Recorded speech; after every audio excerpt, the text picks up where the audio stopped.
Welcome to Hedgehog Hollow and welcome to the Save the Crafty YouTuber Hop. Welcome back to all of our regular viewers and of course welcome to some new ones as well. And thank you to Justine for arranging this hop. Of course your link to keep on going will be at the end of the video too.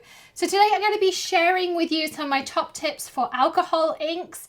We're going to be die cutting them, so I have some tips there for you as well. And we're also going to be adding some foiled accents to your alcohol ink. So lots and lots of things to share with you. If you're new to the Hedgehog Hollow, welcome. My name's Alexandra Stapleton-Smith and we have daily videos here at the Hedgehog Hollow. You might find a tip, a trick, a tutorial, a storage idea, or maybe something a little bit different. So every day we have something new for you, something different to share. So make sure you hit that subscribe button and ring the bell. And of course, I will remind you at the end as well. Plus, we have a perks program where you can save on all of your crafty shopping. Details in the description below for you as well. And you can find out how to get to that description below just by hitting the arrow in that bottom right-hand corner. So before we get started, I like using my Tim Holtz map for everything. A few of you asked me in a previous video what I'm always working on. This is the Tim Holtz glass mat. And if you want to find out more about that, you can check out the video in the top right-hand corner. And then whenever I work with alcohol inks, I like using press and seal. Personal preference again, but the reason is it makes for easy clear up and you'll see why as we go along. I'm working on a piece of Yupo paper. This is acrylic paper. It just gives you a really nice blend. You can also use glossy cardstock. Tim and Ranger do not recommend using photo paper. I know some of you have success with it. You can use the reverse side for it for some better results. Personally, I don't like working with the photo paper, but again, crafting is all about personal preferences. So what works for me might not work for you and vice versa. I'm just going to give you my tips and tricks and things that I prefer to use. So today we're working with Yupo. You can also work with poster board and some other things as well. And then I've grabbed a few of my favorite colors of alcohol inks here. So I've grabbed blues, pinks, purples because they all play nicely together. And I've got some alcohol blending solution. So the difference, and I explained this in a previous video, I'll link it up. It's my favorite things I wish I'd known before I started working with alcohol inks. Alcohol blending solution blends your inks together. Isopropyl alcohol removes color, so they give very different effects. So I like putting down, when I'm doing direct to paper techniques, some blending solution first, just kind of a squirt over my paper. And that allows my inks to start playing really prettily together. And you can mix your alcohol pearls and your regular alcohol inks. I found since I've had my pearls, my regular alcohol inks haven't had as much love as they did previously. So I'm just going to be using my non-pearlized inks today. So I'm just kind of dropping down some colors. We're going with our pinks first. You can see here how they kind of start playing together. Then I'm going to go into my blues. Again, just dropping some down like this. And you'll see they naturally start to expand out, particularly with that blending solution. The blending solution is also going to give you a little bit more time to work with your inks and expand things out as well. So that's another reason I like to put that blending solution down. So I just kind of put some drops here and there. And then I'm also going to add a little bit of purple in as well, just to start blending those colors together. And the great thing with Yupo paper is if you don't like the result you get, you can take blending solution and you can wipe everything off. Then I'm going to take one of these red rockets, and again, I'll link everything in the video description for you. This is something you use to clean camera equipment, but it allows you to blow your inks around. You can see how I can get now a different effect. It almost looks like I've bockered out my alcohol inks. Now, the reason I'm doing this is because I want to create some fun patterns into my alcohol inks. You can see how this is starting to come together. Now, always use alcohol inks, of course, in a well-ventilated space, all the kind of usual precautions as well. But you can see these pretty colors coming together. I'm really loving some of the colors I've managed to get in here already. I'm going to go back and add a little bit more of the flamingo. And when you start adding colors within colors, again, you'll end up with different patterns. And the reason I want to do this is as you see how these colors start to interact with each other, you'll also notice you start to get some thickness around them. And that's something I am creating on purpose. And you'll see how that's going to play into our overall design in a moment. I'm also adding in this little bit of Mermaid. Mermaid is a really pretty alcohol ink color. And you can also use your refills for different pens. So if you have things like Copics, the Altenew markers, any of those, you can use your refills as well as alcohol inks. So lots and lots of options out there. There is definitely a different quality of alcohol inks. The Ranger ones are great, Copics are great, the Altenews are great. Some of the cheaper ones don't work as well. But what I want to make sure here is that my alcohol inks are somewhat dry. So the inks themselves, we want to dry these off a little bit. I've got a really pretty kind of mottled effect in the middle here.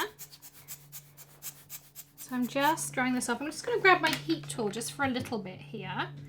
I'm grabbing this out. And I'm going with my Ranger Heat It tool. Yupo is a heat stable medium, so you can gently heat it. I do say gently because remember it's a plastic paper. But we want to make sure that the ink itself is dry. But one thing you will notice is how some of those thicker areas that we've created aren't drying. So like areas like this are staying thick and sticky. And that's what we want to happen. So I'm going to pick this up over here. I'm just going to peel this off. And I'm just going to fold my press and seal in half for now because we still want to protect our surface. And I'm going to grab some foil. So I grabbed a couple of different bits of foil here. So this is just Thermoweb foil.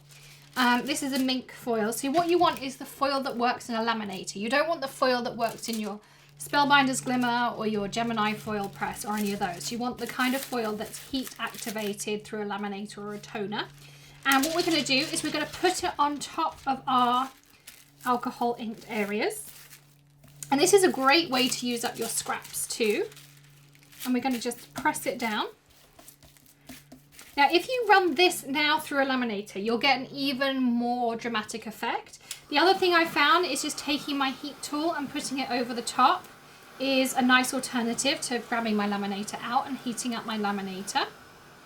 So again, just trying to find those quick and easy hacks for saving myself a little bit of time in my crafting process. So grab out my Ranger Heater and put that over the top of my foil. As I said, give it a nice burnish as well, because a nice burnish will also help increase that effect. So I'm just making sure I've given this a nice press down everywhere. And now we're ready to do some reveals. This is my favorite bit, because the thing is you never know what you're going to get as an effect. You have an idea, but you never know what you're going to get. So as I peel this back, see how it's absorbed, stuck to that foil. I'm going to do the same over here. How cool is that? So now we also have these beautiful alcohol ink pieces that have all of this beautiful foil in, which I absolutely love. So absolutely gorgeous. So it just adds that little bit of extra. And if you want a less dramatic approach, don't heat it. You'll get less of it kind of stick to your Yupo paper. And again, you get this really beautiful effect. So now we're going to die cut our Yupo.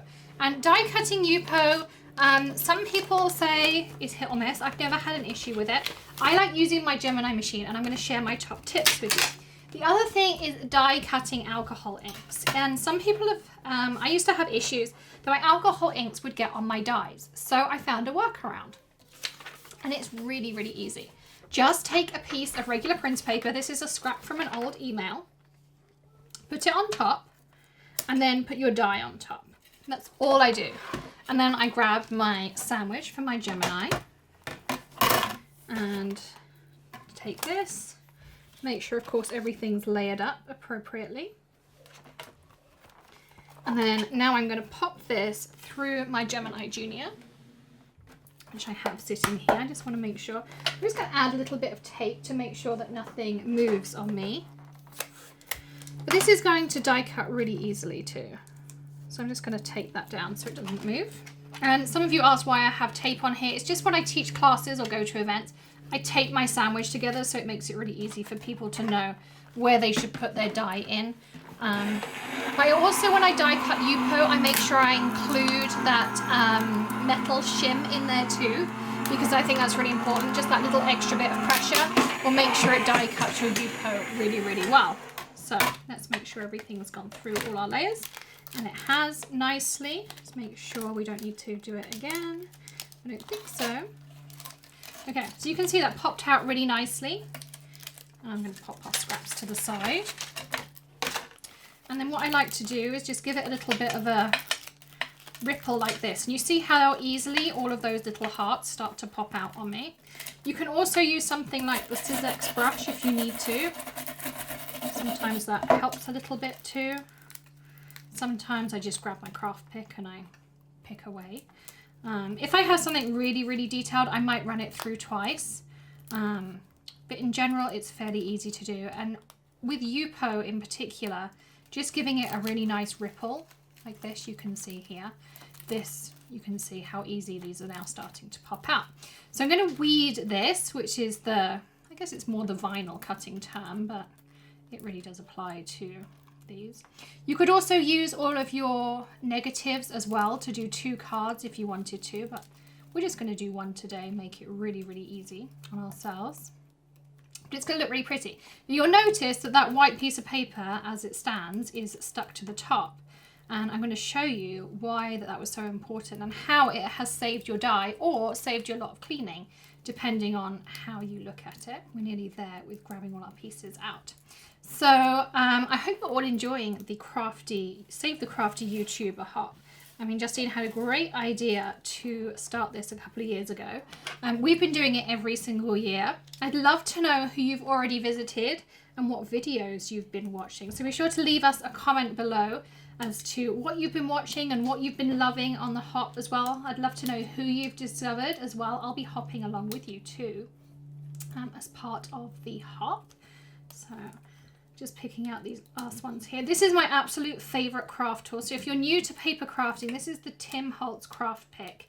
And you can check out my video in the top right hand corner about why this is the one and only tool that every single crafter should buy, because you will use it every single time you craft. It's absolutely awesome, this tool. So I'm just picking out my final hearts here. I'm pretty much there. So I'm just picking out these final ones. And then I can show you why my tip about paper was so cool and why you're going to love it too. Because if you're anything like me, you do not want to clean up forever after you've been crafting. Oh, one more heart there. Okay, so now you can see that our printer paper is somewhat stuck to our Yupo. But all you do is you just peel it off afterwards, like this. And you see how there's alcohol ink stuck on the top of our printer paper. Well, this would have been stuck on your die. So rather than having to clean it off of our die, we can just take what was scrap paper, because it was an old email I printed out, and our paper is done and we just are ready to go. So, and we've got that lovely cut out piece here. So I've already prepared my card base and my matting layer for you. So my card base is a piece of 8.5 by 11 Nina Solar White. I buy the scrapbook.com pre-scored card bases because they're just awesome. And this is a piece of the tonic black velvet that I've already cut down. So it's cut down to 5.25 by 4 inches. And as always, all the links are in the video description. And we do have a perks program. So you can hit that big join button next to the subscribe button. And you can get 10% off at Tonic Studios, 15% off at Ranger, free shipping at Pink and Main, free shipping at Sunny Studios. Tons and tons of benefits on there too. And then to stick down my Yupo, I like to use the Gina K Connect glue because I can get nice small dots. It dries clear, but it's also super strong, which is very important too. So I'm just, there's a little bit here we want to pull out. So I'm just going to add some dots here, but you can see I can get some really nice fine dots out of this as well. Just like so. I'll add some in the middle. Really, I just want this as a black peekaboo layer behind our die cut, because the die cut is a full card front piece. So I'm just going to center that up as best as I can, like so. And again, another thing I like to do, I'm just going to grab another card front piece. You can also use a piece of kitchen towel, which I'm going to do that because I'm going to use that card front in a moment. Grab a piece of kitchen towel, another piece of paper, and just use that to press your card front down. 1, I have alcohol ink on my hands. 2, if there's any glue or anything that comes through, it's going to dry clear as long as you don't put any oils from your hand into it. So this will avoid any of those oils going onto your adhesive. And then you get a nice smooth finish on your panel there. Whoops. And it'll just take a couple of minutes to dry. Because it's an acrylic paper, it does take a little bit longer to dry. But the Gina K Connect glue does dry really nicely on there. And then the next thing I've got is a sentiment I made in a recent video, which was on how to add embossing powder to your sentiments to make them into like a faux metallic embellishment. So I'm going to be adding this across the front here just to add that nice hello. Again, I'm going to use the Gina K Connect glue because I'm adding it onto Yupo. I'm just adding a few dots around here just to add it on. Something else I find, and you may not have this resource at home, but I do have a heat press here because I use it for various crafting things, is if I'm having issues sticking something down or if I'm making lots of cards in bulk, then I will just put it in the heat press for 10 seconds, press it down, not with the heat on, just for the pressure, and that works really well too. So if you have something like an easy press or a heat press, the weight of it, heavy book, Gemini machine, run it through your Gemini with no plates in it, with no dies in it, just with your plates. And that will work well too. So you just want something that adds that little bit of extra pressure, and you'll find all of a sudden everything sticks really, really well. So I'll be doing that in a second to stick this hello down to add some extra pressure to it.